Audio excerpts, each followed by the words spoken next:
नमस्कार। हिंदी के YouTube channel पर आप सभी का स्वागत है। मैं राजकुमारी सेन, सह आचार्य हिंदी, चट मुरलीधर मानसिंह का राजकीय कन्या महाविद्यालय भीलवाड़ा। आज हम कबीरदास जी की साखियों के विषय में पढ़ेंगे कि यहाँ कबीरदास जी ने उस निर्गुण निराकार ईश्वर की भक्ति, उसका स्मरण करने पर बल दिया है और कि जो व्यक्ति उस परमात्मा का सुमिरन करेगा, उसे याद करेगा, वह उस पर उसकी परमात्मा की कृपा अवश्य हो जाएगी और कृपा प्राप्त होने पर वह व्यक्ति संसार सागर के इस चक्र से मुक्त हो जाएगा।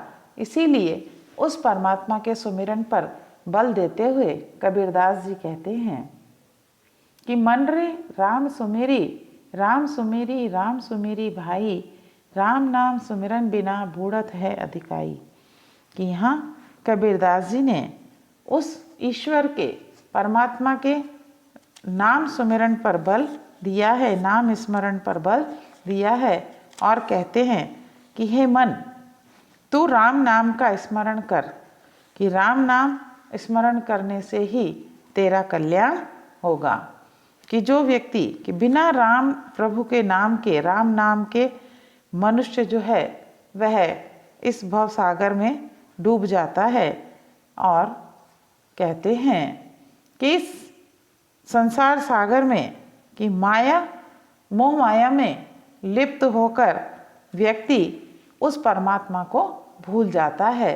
तो इसीलिए कहा कि उस मोह माया से स्वयं को दूर रखते हुए उस परमात्मा का सुमिरन करना चाहिए। आगे वो कहते हैं कि दारा सुत ग्रह ने संपत्ति अधिकाई, या में कछु नाही तेरो काल अवधि आई। वो कहते हैं कि इस संसार सागर में रहते हुए कि स्त्री, पुत्र, स्नेह, घर और इन सभी के प्रति स्नेह और जो संपत्ति है, यह जो संपत्ति है इनमें यहाँ कुछ भी तेरा नहीं है, कि ये सब तो माया है। और कि हे जीव, कि जब तुम्हारी मतलब धीरे धीरे तुम्हारी मृत्यु की अवधि जो है वो निकट आती जा रही है, तो इन सब में मन लगाने से क्या फायदा। आगे वो कहते हैं कि अजामिल गज गनिका पतित करम कीन्हा, तेव उतरी पारी गए राम नाम लीना। आगे वह उदाहरण देते हुए कहते हैं कि राजा अजामिल और जो गनिका है, गज यानी हाथी, कि इन सभी ने पतित कर्म किए। कि राजा अजामिल के विषय में कहा जाता है कि राजा अजामिल जो है वह बड़ा ही दुख राजा अजामिल बड़ा ही अत्याचारी राजा था और इसने अंत समय में उस परमात्मा को सच्चे मन से याद किया। इसी प्रकार कि गज जब पानी में गया और मगर ने गज का पैर पकड़ लिया और उसने भी अपने प्राणों को संकट में देख उस परमात्मा को याद किया। इसी प्रकार गनिका जो पतित कर्म करती है कि उसने भी सच्चे मन से राम नाम का सुमिरन किया। तो कहते हैं कि इन पतित कर्म करने वालों ने भी कि जब राम नाम का सुमिरन किया तो राम नाम के प्रभाव से उनका भी उद्धार हो गया। तो हे जीव, हे मनुष्य, कि तुम क्यों इस प्रकार से इस संसार में रहकर मोह माया के बंधन में लिप्त रहते हो। आगे कहते हैं कि स्वान सूकर काग कीनो तऊ लाज न आई, राम नाम अमृत छाड़ी काहे विष खाई। कि हे जीव, तुम स्वान यानी कुत्ता, सूकर यानी सुअर और काग यानी कौआ, कि हे जीव, तुम कुत्ते, सुअर, कौवे आदि की योनियों में भटक कर आ गए हो कि तब भी तुम्हें मतलब लज्जा का अनुभव नहीं हो रहा है। आगे कहते हैं कि तुमने राम नाम रूपी जो अमृत फल है, उस भक्ति रूपी अमृत को छोड़कर तुमने विषय वासनाओं रूपी विष का ही भोजन किया है। उसी विषय वासनाएं रूपी विष को ही तुमने खाया है। तो आगे कहते हैं कि तजी भरम करम विधि नकेद राम नाम लेही जन कबीर गुरु प्रसादी राम करी स्नेही। आगे वो कहते हैं कि तो हे मनुष्य, हे जीव, तुम भ्रम और कर्म और कहते हैं कि विधि जो निषेध के मोह हैं, इन सभी को तुम्हें छोड़ देना चाहिए। इन सब को छोड़कर तुम उस परमात्मा, उस राम का नाम जो है उसका सुमिरन करो, उस राम नाम का जाप करो। कहते हैं कि कबीरदास जी कहते हैं कि हे मनुष्य, कि तुम गुरु की प्रसादी यानी कृपा, कि उस गुरु की कृपा का आश्रय लो और उस प्रसाद से उस परमात्मा के भक्त बनो। कि कबीरदास जी ने भी, कबीरदास जी कहते हैं कि यह कबीर जो है कि मैंने भी गुरु की कृपा प्राप्त की और गुरु की कृपा से ही मैं उस राम का भक्त बना हूँ, उस राम का सुमिरन करता रहता हूँ। अतः हे जीव, तुम्हें भी इसी प्रकार से उस राम नाम रूपी अमृत फल का पान, उसे ग्रहण करना चाहिए ताकि तुम इस भवसागर से पार हो जाओ। कि यहाँ रूपक अलंकार का प्रयोग किया गया है। आगे कहते हैं कि काहेरी नलनी तू मुहिलानी तेरे ही नाली सरोवर पानी। कि यहाँ कबीरदास जी जो हैं उन्होंने कमलिनी के माध्यम से आत्मा के विषय में बतलाया है और कहते हैं कि हे कमलिनी, कि तू क्यों मुरझा रही है, कि जबकि तेरी नाल जो है वह सरोवर के पानी में डूबी रहती है। फिर तेरे इस प्रकार मुहलानी यानी कुम्हलाना, कि इस प्रकार से कि कुम्हलाने का कारण क्या है। कहते हैं कि जल में उत्पत्ति जल में बास जलमी नलनी तोर निवास। कहते हैं कि हे कमलिनी, कि तू जल में ही रहती है, तेरी उत्पत्ति जल में होती, तेरा जन्म जो है जल में होता है और तू उसी जल में रहती है। और आगे कहते हैं कि बाद में मतलब उसी जल में रहने पर तू अपना ये जीवन जो है वो पूर्ण कर लेगी। तो कहते हैं कि ना तली तपती ना ऊपरी आगी तोर हेतु कहु कासिनी लागी। कि यहाँ कबीरदास जी कहते हैं कि उस कमलिनी से कहते हैं कि ना तो तू नीचे से जो तेरा तला है वह तपता है और न ही तेरे ऊपर ही आग है।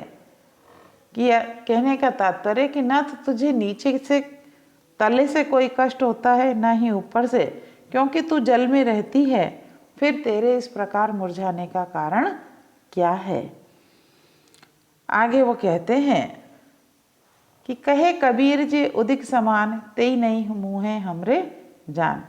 कबीरदास जी कहते हैं कि कहो कि तुम्हें किससे प्रेम हो गया है, कि ऐसा प्रतीत होता है। कबीरदास जी कहते हैं कि ऐसा प्रतीत होता है कि कमलिनी को सूर्य से प्रेम हो गया है, इसीलिए वह मुरझा रही है। तो यहाँ कबीरदास जी कहते हैं कि उस सूर्य से प्रेम होने के कारण कमलिनी मुरझा रही है, क्योंकि वह उससे दूर है। कि उसी प्रकार कबीरदास जी कहते हैं कि यह जो आत्मा है, यह आत्मा जो उस परमात्मा से दूर है, तो कहते हैं कि आत्मा को संबोधित करते हुए कबीरदास जी कहते हैं कि हे आत्मा, कि तू इस प्रकार क्यों दुखी हो रही है कि तेरा मूल तो परमात्मा है और परमात्मा से ही तेरा जन्म हुआ है, तू उसी में स्थित है और मृत्यु के पश्चात फिर से उसी में विलीन हो जाएगी। फिर इस प्रकार तेरे कष्ट का कारण क्या है? कहते हैं कि न तो तुम्हें कोई सांसारिक कष्ट है, न ही कोई दैविक कष्ट है, और जितने भी दैहिक दैविक जो कष्ट होते हैं वे शरीर को होते हैं, आत्मा को नहीं। फिर कहो तुम्हारे कष्ट का कारण क्या है? कबीरदास जी कहते हैं कि परमात्मा को छोड़कर शायद तुम्हें किसी अन्य से प्रेम हो गया है। कहने का तात्पर्य है कि वह आत्मा को कहते हैं कि तुम्हें लगता है तुम्हें सांसारिक विषय वासनाओं से प्रेम हो गया है, इसी कारण तुम दुखी हो। आगे कबीरदास जी कहते हैं कि जब ये कि आत्मा जो है जब अंत समय आएगा और उस परमात्मा में मिल जाएगी तो किसी भी प्रकार का कोई भेद नहीं रह जाएगा। तो कहते हैं कि अंत में तुम्हें परमात्मा में ही मिलना है, तो इस प्रकार तुम्हें दुखी नहीं होना चाहिए। कि यहाँ कबीरदास जी ने जीवात्मा और परमात्मा की एक रूपता को बतलाया है कि अन्योक्ति अलंकार है। आगे गुरुदेव को अंग, कि यहाँ कबीरदास जी ने गुरु की महिमा का बखान किया है और गुरु की महिमा का बखान करते हुए कहते हैं कि सतगुरु की महिमा अनंत अनंत दिया उपकार, अनंत किया उपकार, लोचन अनंत उगाड़िया अनंत दिखावण हार। कि कबीरदास जी कि गुरु की महिमा का वर्णन करते हुए बतलाते हैं, कहते हैं कि जो सतगुरु है उस सतगुरु की महिमा अपार है कि उसका किसी भी प्रकार से बखान नहीं किया जा सकता। कि वह कहते हैं कि सतगुरु जो है वह अपने शिष्यों पर अनगिनत उपकार करते रहते हैं और वह बिना किसी स्वार्थ के उन शिष्यों पर अपनी कृपा जो है करते रहते हैं।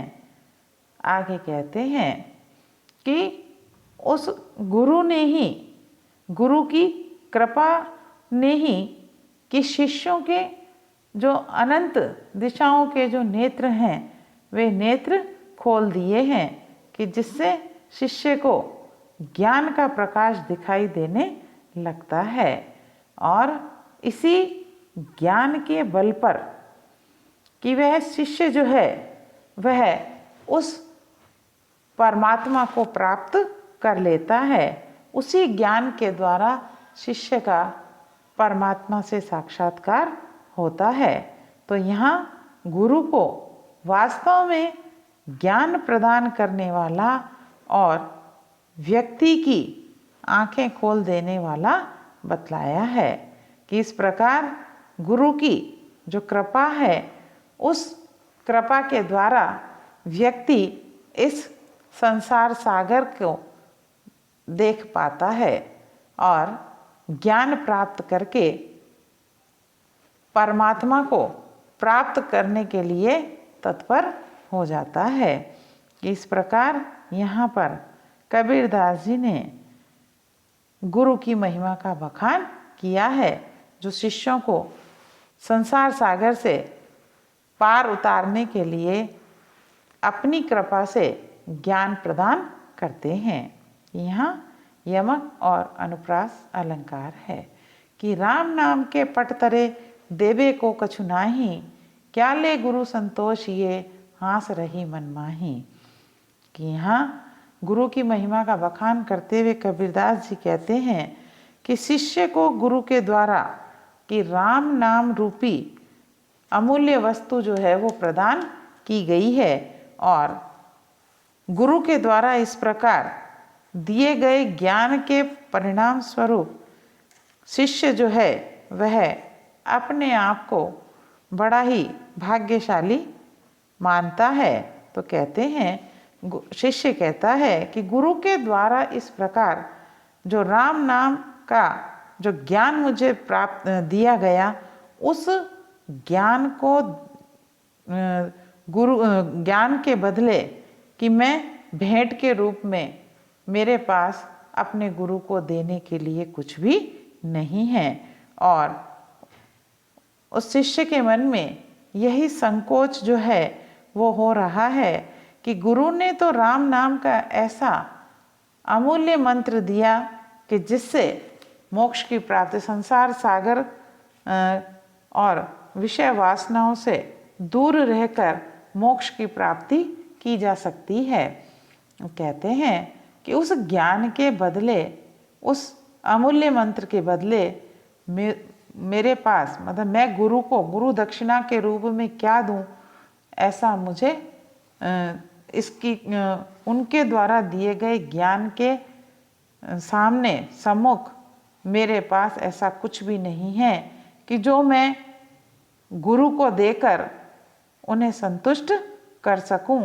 और यही बात जो है वह शिष्य को मन ही मन दुखी कर रही है। वो कहते हैं कि गुरु ने तो ज्ञान दिया और उस ज्ञान के बदले मेरे पास उन्हें देने के लिए भेंट स्वरूप कुछ भी नहीं है।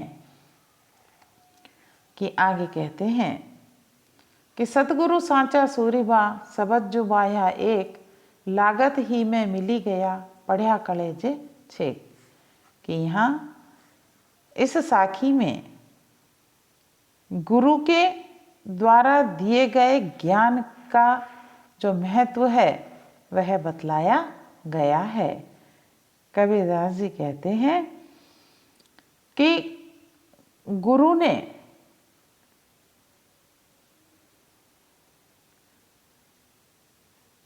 शिष्य जो है वह अपने गुरु को एक सच्चा सूरीवा यानी शूरवीर के समान मानता है।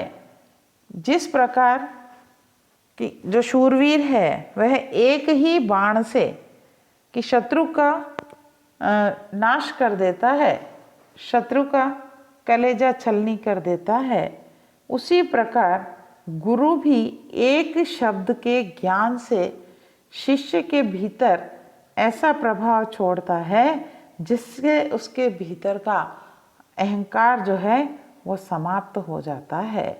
कि इसीलिए कहा है कि गुरु के एक शब्द का इतना प्रभाव माना गया है कि साधक के हृदय में वह शब्द रूपी बाण के लगते ही अहंकार जो है वह नष्ट हो जाता है और हृदय तक कि उसका हृदय जो है उस ज्ञान शब्द रूपी बाण से बिंधता चला जाता है और शब्द रूपी बाण जो है अपना प्रभाव उसके हृदय पर छोड़ता जाता है। आगे कबीरदास जी कहते हैं कि माया दीपक नर पतंग भ्रमि भ्रमि इवै पढ़ंत, कहे कबीर गुरु ज्ञान थे एक आध उभरंत। इस साखी में कबीरदास जी ने सांसारिक मोह माया से मुक्ति कि ईश्वर के गुरु के बिना, गुरु की कृपा के बिना नहीं मिल सकती, इस बात को बतलाया है। कि कबीरदास जी कहते हैं कि माया रूपी दीपक के लिए जो मनुष्य है वह पतंगा रूप है। कि मानव घूम घूम कर अर्थात अनेक योनियों में भटकता हुआ अज्ञानता से भूला हुआ इसी आग में, इस संसार रूपी आग में ऐसे ही जलता रहता है। कि जैसे पतंगा जो है वह दीपक की लौ के इर्द गिर्द घूमता रहता है। कि केवल गुरु के द्वारा दिए गए ज्ञान से ही एक आध व्यक्ति जो है वह इस संसार रूपी माया रूपी आग से बच सकता है। तो कहते हैं कि गुरु ने जो ज्ञान दिया, उस ज्ञान से जिसने सच्चे अर्थों में गुरु के ज्ञान को ग्रहण किया है, वही इस संसार सागर से, संसार रूपी माया से, दीपक से दूर रह सकता है। कि यहाँ कबीरदास जी कहते हैं कि व्यक्ति भ्रम के कारण ही, अज्ञानता के कारण ही इस मोह माया के आकर्षण में बंधता चला जाता है और अपना ये जीवन जो है व्यर्थ ही नष्ट कर देता है। आगे कहते हैं कि थापणी पाई थिति भई सतगुरु दीनी धीर कबीर हीरा बन जिया मान सरोवर तीर। यहाँ गुरु की महिमा का बखान करते हुए कबीरदास जी कहते हैं कि गुरु ने अपने ज्ञान और कृपा के द्वारा इस संसार में जो माया है, उस माया और उसके प्रभाव को विफल कर दिया है। कि कबीरदास जी कहते हैं कि अपने गुरु से, कि मैंने स्वरूप प्रतिष्ठा की बात सुनी थी कि तब साधक अपने स्वरूप में स्थित हो गया। थापणी यानी स्वरूप प्रतिष्ठा, कि साधक उसमें स्थित हो गया। और जो गुरु है, उस सतगुरु ने कि धैर्य दिया, धैर्य बंधाया, तो मन उनकी निष्ठा जो है और अधिक बलवती हो गई। कि कबीरदास जी कहते हैं कि कबीर का यह आत्मानुभूति जन्य विश्वास जो है वह उन्होंने अभिव्यक्त किया है और कहते हैं कि कबीर अब हीरे का बनजिया यानी व्यापारी, की कबीर जो है हीरे का व्यापार करने लगा है। कि यह हीरा कुछ और नहीं वरन उस परमात्मा का, उस परम ब्रह्म का ही प्रतीक है। आगे कहते हैं कि मान सरोवर जो है वह ब्रह्मांड का प्रतीक है। और इस प्रकार कबीर जो है ब्रह्मानंद में लीन होकर, ब्रह्म आनंद में लीन होकर प्रसन्नता की मुद्रा में अपने सुख की, आनंद की जो स्थिति है, उस आनंद की स्थिति का बखान करते हैं।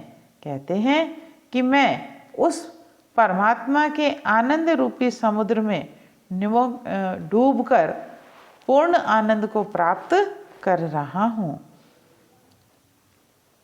कि यहाँ कबीरदास जी के द्वारा कि हीरे का व्यापार करना वह उस ब्रह्मानंद की प्राप्ति का प्रतीक बतलाया गया है। यहाँ अतिशयोक्ति अलंकार है। कि इस प्रकार हमने गुरु की महिमा का बखान जो है कबीर की साखी के माध्यम से आपको बतलाया है। आप इसे देखिए, पढ़िए, सुनिए और इसमें किसी भी प्रकार की कोई शंका है, समस्या है, तो आप उसका कमेंट बॉक्स में लिखिए ताकि समस्या का निराकरण किया जा सके। इस चैनल को लाइक और सब्सक्राइब अवश्य कीजिए। धन्यवाद।